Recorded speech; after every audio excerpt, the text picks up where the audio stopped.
बहुत कॉमन होगा ऐसा एक मैप, और इसके साथ हमारे पूजनीय गणेश जी जो हमको हर मुसीबत से रक्षा करते हैं बाय गिविंग अस ब्रेन।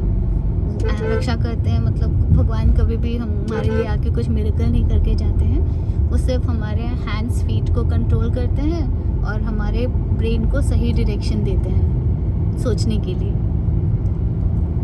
थोड़ा ज़्यादा भावुक हो गई मैं irrespective of that, let me come to the point. हम अभी क्रॉस कर गए हैं ऑलमोस्ट, थोड़ी देर में। हम कहाँ जा रहे हैं ये तो बता दो। हम थोड़ी देर में, मेरे पति ने मुझे हमेशा कंफ्यूज कर देते हैं, लेकिन I will miss this part of him very soon. तो मैंने हम प्लान कर रहे थे कहीं का और हमारा प्लान बन गया कहीं और का, तो इसलिए हम अभी पापा और मम्मी को लेने रामंडी जा रहे हैं। ऑल द वे फ्रॉम छामडाडी गोरुमसानी। Yes, we live in a village and that place feels like heaven to us. सही में पता है, तब से मैं उसी के बारे में, गांव के बारे में सोच के ना इतना धीरे चलाया हूँ ना, कसम से बता रहा हूँ। 40 मिनट में 20 किलोमीटर ही आया हूँ। सबसे मतलब मैं शायद सबसे स्लो आज आया हूँ। इन द सेंस इतना खाली रहता है ना गाइस, मतलब आप देखो इस तरह के रास्ते हैं all the way from my village. यहाँ आराम से लोग 60 मेंटेन कर पाएंगे लेकिन मैं ऐसे चलाया ही नहीं। अभी ऑल ऑफ अ सडन मेरे पापा को लाने का एक्साइटमेंट बढ़ गया, तो अब स्पीड बढ़ गया। फाइनली पापा आ रहे हैं, पापा अपना ओला चलाएंगे। ओह ये चला लेंगे मेरे पापा, बस मुझे गाड़ी बाहर निकाल के रख देना है और अंदर डालना है, बाकी वो संभाल लेंगे। मैं श्योर हूँ पापा जी तुझसे ग्रेट हो। एंड कुछ व्लॉग्स पहले हम ये डिस्कशन भी किए हुए थे कि because of Iran US war and then because of AI generated things, job standards and everything, these things are very difficult, but I'll give you a live example of my husband who adopted AI and he learned AI in a very less span of time. It was a very quick learning and an efficient one. तो वो अपना notice period serve कर रहे थे और अभी hardly 2-3 दिन बचा हुआ है उस नोटिस पीरियड का। तो एक 5 साल अप्रॉक्स का जर्नी एक कंपनी में work from home scenario setup में इनका कंप्लीट हो चुका है अभी। Now he is heading to work for a different product based company and finally he got his job again in a new company even in this tough scenario. मैं बताता हूँ अच्छे से। सिनेरियो ऐसा था कि 2 महीने पहले का बात है ये, 2 महीने 5 दिन टू बी प्रिसाइज, आज तक मुझे याद है, देखिए एग्जैक्ट टाइम नहीं भी। तो हुआ ऐसा कि जिस तरह का मार्केट स्टैंडर्ड्स चल रहा था और जिस तरह का कॉस्ट कटिंग चल रहा था ना ऑर्गेनाइजेशंस में, तो मेरे ऑर्गेनाइजेशन पे भी मेरे मैनेजर के साथ मतलब समहाउ उसका एक्सपेक्टेशन मेरे से बहुत ज़्यादा था। और इनफैक्ट सबके साथ, अभी जो नया ज्वाइनी है वो भी मुझे यही बार बार बोल रहा है कि यार आप जहाँ पे भी जाओगे वहाँ मुझे ले जाना ज़रूर। मैं इनफैक्ट ज़रूर मैं उसको रेफ़र कर दूँगा वंस आई गेट इन। हाँ मतलब मैं अभी टॉपिक से इधर उधर चला जा रहा था, तो उन्होंने मुझे ज़बरदस्ती का PIP में डाल दिया था and I had no other option other than resigning. क्योंकि एक सेकेंड, मैं ये बता रही हूँ, इनका PIP का रीज़न उन्होंने क्या दिया है पता है? You are a slow worker, तुम्हारा प्रोडक्टिविटी कम है, but that also will be clarified by my husband. मैं बताता हूँ, अभी भी मैं ट्राई करूँगा कि मैं गिटहब कंट्रीब्यूशंस यहाँ पे भी डाल दूँ। मेरा मतलब थ्रू आउट द ऑर्गेनाइजेशन में एक लड़का है इटली का, उसका सबसे ज़्यादा है, उसके बाद सेकंड बेस्ट मेरा है। और उसका भी अगर थ्रू आउट, वो मेरे से 3 साल पहले ज्वाइन किया था, उसके बाद भी there is not much of difference in terms of contribution. यही मैं ईयरली कंट्रीब्यूशन भी आपको मैं शेयर करूँगा। हर साल इट इज़ एक्सपोनेंशियल, मतलब ट्वाइस बढ़ा है। मतलब डे लेट से मैं फर्स्ट ईयर में लेट से 1000 कंट्रीब्यूशंस थे, सेकेंड ईयर में 2000, 3000, 3500, 4000 ऐसा हुआ। तो मतलब कंट्रीब्यूशन हर साल बढ़े हैं मेरे, without even making use of AI. तो अभी के डेवलपर्स जो नए एआई को यूज करके जो जनरेट कर रहे कोड, उनको समझ में नहीं है कि इतना कंट्रीब्यूशन के लिए कितना कोड लिखना पड़ता था। तो हर साल में बेटर, मतलब in terms of contribution better हुआ हूँ। उसके बावजूद मुझे बताया भी गया कि you are one of the best. Hike से पहले, हाइक होने के जस्ट पहले एक दिन पहले मुझे बताया गया कि योर कंट्रीब्यूशंस, तुम्हारा performance is not up to the mark. मैं बोला एक दिन में क्या बदल गया भाई। फिर मुझे हाइक लेटर भेज के दूसरे दिन ही मुझे पीआईपी में डाल दिया विथ अनरियलिस्टिक एक्सपेक्टेशन। मतलब जो काम 8 महीने या 9 महीने का था, मुझे बताया गया कि you have 2 months of time to cover all of these things. तो मुझे समझ में आ गया, और सिंस मैं एसोसिएटेड हूँ इस organisation from almost more than 5 years now, मुझे समझ में आ गया these are the main 2 projects which were pending। उसके बाद कोई भी जूनियर आके उसको संभाल सकता है प्रोडक्ट। तो मुझे समझ में आ गया ये लोग 2 महीने में इसको मुझे निकालना चाहते हैं। मैं then and there immediately resign कर दिया। उसके बाद से आई मेड श्योर कि मैं उसका कोई भी जो नया प्रोडक्ट जो वो बोले थे, मतलब फीचर्स काम करने के लिए, एक भी फीचर में पिकअप नहीं किया। उसके लिए मुझे बहुत मतलब जस्टिफाई करना पड़ा है। मेरी ज़िंदगी में ऐसा नोटिस पीरियड में कभी सर्व नहीं किया हूँ। सच में मैं मतलब ऐसा है ना, मेरे कंट्रीब्यूशन हमेशा टिल माय लास्ट डे कुछ ना कुछ काम होते रहता है, लेकिन मैं 1 महीने ठीक से काम नहीं किया। क्योंकि अगर कोई लड़का अगर इतना काम करता है, कोई डेव इतना काम करता है, उसके बाद अगर इस तरह की सिचुएशन आए ना, तो मतलब बोलते हैं ना कि एक टाइम के बाद लगता है कि अरे यार और कितना ही कर लो इनके लिए, छोड़ दो। तो मैं छोड़ दिया। और अभी जो नया डेवलपर आया है उससे वो प्रोजेक्ट अभी दे रहे हैं after the completion of 2 months। वो अभी प्लान करे कि कैसे इसको करें। मुझे लास्ट मंथ में भी उन्होंने ज़बरदस्ती किया था कि ये कर दो पॉज। हाँ। मैं अपने हस्बैंड को पॉज किया अभी। उन्होंने जो कहा कि वो 1 महीना अच्छे से काम नहीं किए, वो लोग उससे पहले का जो सिनेरियो था इनका, हाइक से पहले ये ऑफिस आवर्स बियॉन्ड काम करते थे। इतना काम पेंडिंग रहता था उनका। सारा काम मेरा पति 5-6 PMs को मैनेज करता था। 5-6 फीचर्स, एक फीचर एक प्रोडक्ट के टाइप का था इनका, और उनको मैनेज करता था। 5 एग्जैक्टली 5। तो उनको रात के 11-12 बजे तक भी काम करते हुए मैंने देखा। और इन्होंने क्या किया, ये 1 महीने में सिर्फ 8 घंटे अपना काम किया। वो जो भी काम किए थे वो विद रिस्पेक्ट टू 8 hours कितना टाइम उनको लगा था, उसी को रीलोकेट किए और अपना पहले से इन्वेस्टेड जो टाइम था वो स्पेयर किए अपने प्रेप फॉर इंटरव्यू के लिए। हाँ भाई, अगर मेरे पास जॉब नहीं है, मेरा ज़िंदगी में पहली बार ऐसे हुआ कि मेरे पास जॉब नहीं था and I had to resign. उससे बुरा चीज़ मैं आज तक कभी नहीं देखा हूँ। मतलब इससे बुरा मेरे लाइफ में कुछ भी कभी नहीं हुआ था। इस ऑर्गेनाइजेशन में मैं पहला एम्प्लॉय था यहाँ पे। मतलब एस्पायर मेरा ऑर्गेनाइजेशन का नाम है जहाँ पे मैं काम करता था। I was the first one to be hired from India. तो यहाँ पे मतलब इतना कंट्रीब्यूशन के बाद अगर कोई बोलता है कि तुम्हारा काम बिल्कुल अच्छा नहीं है, ईगो, तो उसको क्या बोल सकते हैं? ईगो ठीक है, लेकिन उसके बाद मेरा ऑल ऑफ अ सडन पहली बार मेरे लाइफ में ऐसा टाइम था कि मतलब मुझे पता नहीं चल रहा था कि अभी करना क्या है। मैंने अपने हस्बैंड को बहुत पुश किया हुआ है कुछ चीज़ों के लिए। I feel guilty now. नहीं अच्छा है। पता है वो उस डिप्रेशन जोन में जा रहे थे ना, कि अभी ऐसा पहली बार हुआ है कि मैं नोटिस पीरियड पूरा सर्व कर रहा हूँ और मेरे हाथ में जॉब नहीं है और मेरे को रिज़ाइन करना पड़ा। डिज़र्विंग होते हुए भी मुझे ये मतलब मेरा जो अपॉर्चुनिटी है मुझसे दूर जा रहा है। वो उसमें वो डूब रहे थे, तो मैं उनको पुश करती थी कि to be very honest, Singapore का coding standard is 5 times poorer than India. हाँ यार, मैं अभी भी बोल सकता हूँ। तो मैंने उनको कहा कि आप अपने पोजीशन को इंडिया में कैसे जस्टिफाई करोगे, आप बताओ। आप अगर खुद को डिजर्विंग बताते हो तो आप कैसे ये करोगे, मुझे बताओ प्लीज़। तो उन्होंने उस चीज़ को समझा और बहुत बहुत बहुत मेहनत किया, दिन रात मेहनत किया।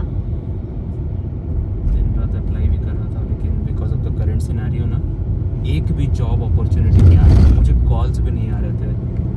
मेरे ज़िंदगी का मैं शायद ये लोएस्ट पॉइंट पहली बार ऐसा कुछ देखा हूँ कि मेरे पास कोई कॉल्स नहीं आ रहे थे। मैं 100 ओपनिंग्स में अगर मैं अप्लाई कर रहा था, पहले तो ओपनिंग से नहीं मिल रहा था मुझे, 1 महीना लगभग कोई ओपनिंग मिला ही नहीं। मुझे लगता है कि 100-200 में अप्लाई करने के बाद मेरे को 4 ओपनिंग का इंटरव्यू देने मिला। ये एक्चुअली बोलना सही भी नहीं होगा और लोग शायद सुन के बोलेंगे नहीं यार ऐसा हो ही नहीं सकता है।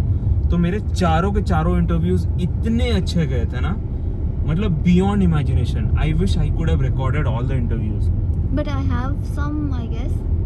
देखते हैं, अगर होगा तो उसका भी एक वीडियो हम बना के डालेंगे। तो और एक चीज़ मैं बोलना चाहता हूँ, आपका इंटरव्यू कैसा भी जाए, लेकिन आप बोल नहीं सकते हो कि 100% ऑफर रोल आउट होगा। आप मानोगे नहीं, सिर्फ एक ऑफर रोल आउट हुआ 5 से, और एक का मैं बहुत ज़्यादा होपफुल था। अनफॉर्चुनेटली क्या कर सकता हूँ। और उसका जिसका मैं होपफुल था ना, शायद उसका इंटरव्यू ना मुझे ऐसा लग रहा है कि सबसे बेस्ट मैं रेट करूँगा अपने आप को।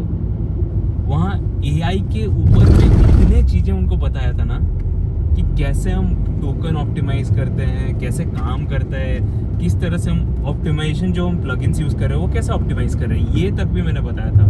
कैसे इंडेक्सिंग हो रहा है, कैसे ग्रैब करके सर्च करता है through out the code base, कैसे हम ग्राफिफाई यूज़ करके मतलब सर्च को क्विक करते हैं। यार टेक्निकल्स मत बताओ। हाँ, टेक्निकल्स नहीं बताता हूँ, बोर नहीं करूँगा।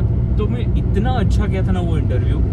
अलॉन्ग विद दैट पहला राउंड था मेरा पूरा व्यू और फ्रंट एंड के ऊपर, इतना अच्छा राउंड गया था ना वो, मतलब बियॉन्ड इमेजिनेशन। इसके साथ हम, मेरा पति ने एक व्यू कैरियर्स .org, ये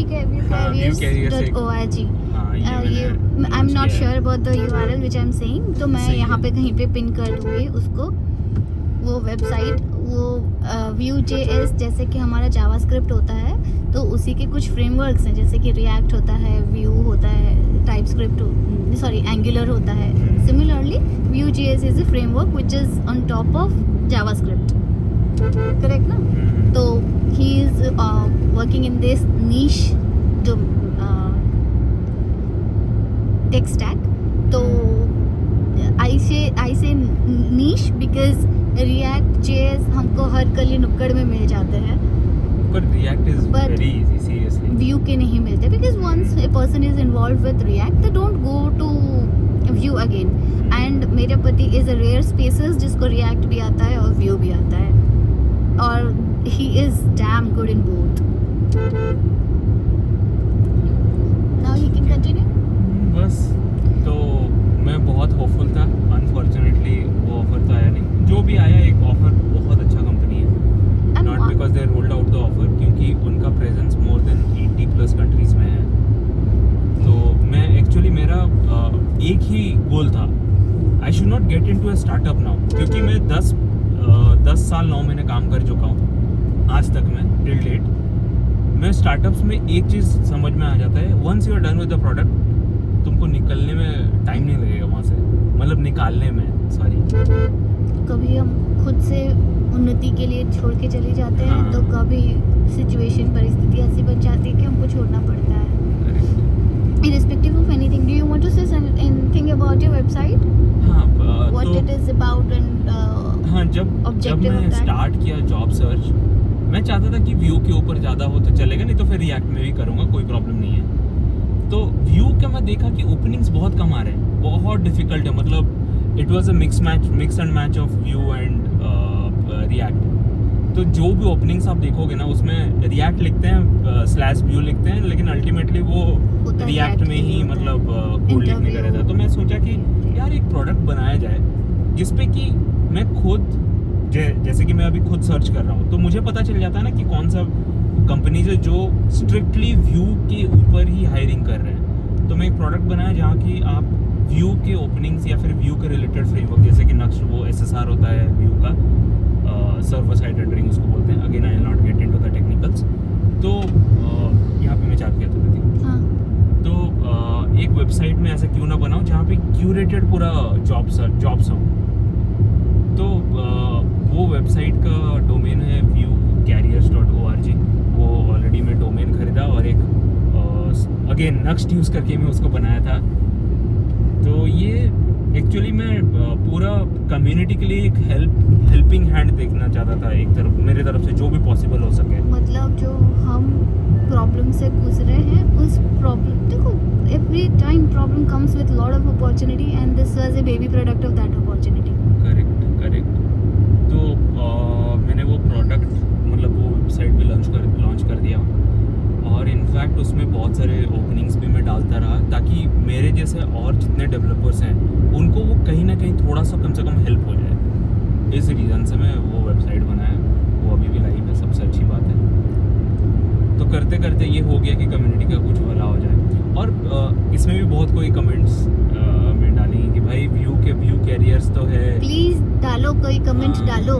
तो मोस्ट इम्पॉर्टेंटली अगर आप एग्जिस्टिंग जो भी व्यू के मतलब पोर्टल्स मिलेंगे आपको जहाँ पे व्यू के कैरियर्स रिलेटेड मतलब ओपनिंग्स दिखेंगे, सब पेड है।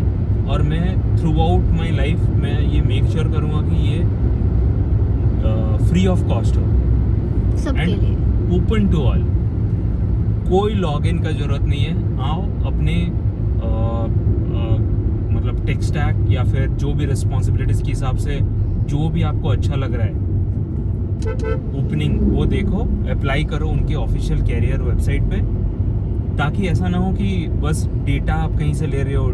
मतलब लोग जैसे क्या करते हैं कि भाई मैं डेटा लेता हूँ लोगों से बस, तो मेरा वैसे कुछ इंटेंशन नहीं था। मेरा था कि भाई लोगों को हेल्प हो, जेन्युइनली हेल्प हो, तो उसके लिए मैं बनाया। अनफॉर्चुनेटली मैं अभी कुछ दिन हो गया अपडेट नहीं किया हूँ, तो आज ये गिल्ट भी मुझे महसूस हो रहा है। वंस आई एम बैक, कल मैं जितने भी और अप्लाई किया था उनके भी मतलब ओपनिंग्स अपडेट कर दूंगा। I'll tell you one more thing.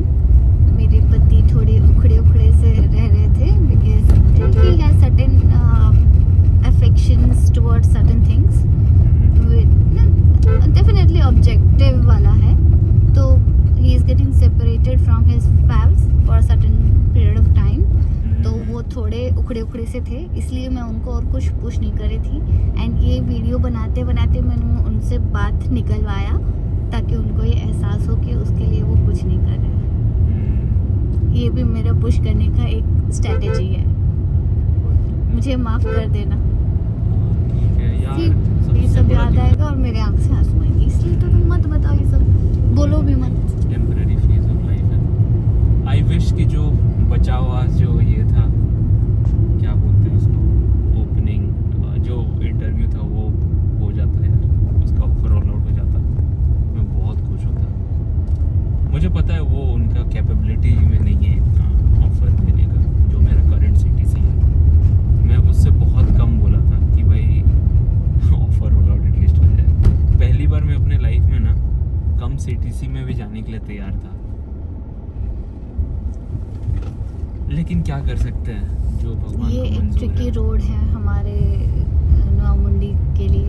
यहाँ से निकलना बहुत ट्रिकी है बिकॉज 2 गाड़ी जाने का जगह नहीं बिल्कुल है जगह नहीं है, और यहाँ पे गाड़ी आ भी जाते हैं बहुत टाइम। आज फॉर्चुनेटली मुझे कोई दिख नहीं रहा है अभी तक। अच्छी बात तो है। प्रे कर रहे हैं कि ये गांव खत्म होते टाइम हॉर्न ना दिखे हमको। हॉर्न मार के जाओ नहीं, कि कोई नहीं, आ रहे हैं तो रुक जाएंगे। नहीं है, नहीं है। यहाँ पे हमेशा पानी डाला हुआ रहता है। हाँ ठीक है, छोड़ो। इंडिया है, थोड़ा सा तो कुछ जगह पे एडजस्ट करना पड़ता है, लेकिन फिर भी मैं बताऊंगी this part of India is very beautiful, हाँ यार, वेरी ब्यूटीफुल।